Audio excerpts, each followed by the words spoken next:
This video is about using projectile motion and how to find certain things based off the equation. Question you're often asked is how to find the max height of a projectile. So when you think max height, you should be thinking of another word. Really, that word you should be thinking of is find the vertex. Okay? Well, how do you find the vertex? There's a pretty specific formula. The formula is the opposite of B, okay, the opposite of B divided by, divided by parentheses 2 times A. That's what you need to do for the first part.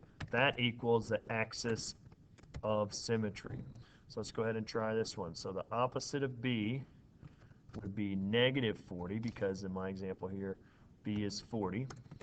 And I'm going to divide that by 2 times parentheses A. So 2 times 6, negative 16. On my calculator, if I do 2 times 16 as a negative, that gets me negative 32. So now I'm going to do 40 as a negative, divided by 32 as a negative. Then ends up getting me 1.25 positive as my AOS. That's not my answer. That equals X for my AOS. So what I do is I plug that back into the original equation. So it's actually not going to be X for this, it's going to be T. So anywhere in my equation I see a T, I'm now going to put 1.25. So let me copy this. Okay, I got to remember to bring my squared down too.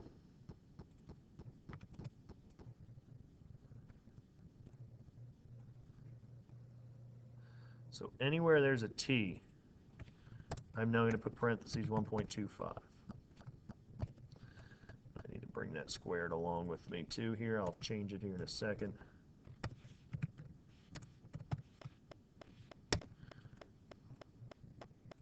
The squared goes there.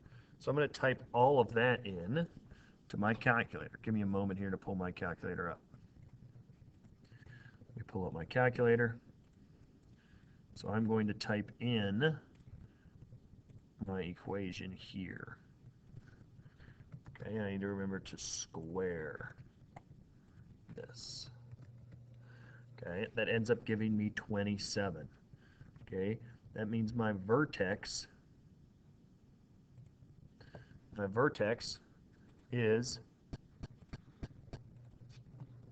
1.25 comma 27.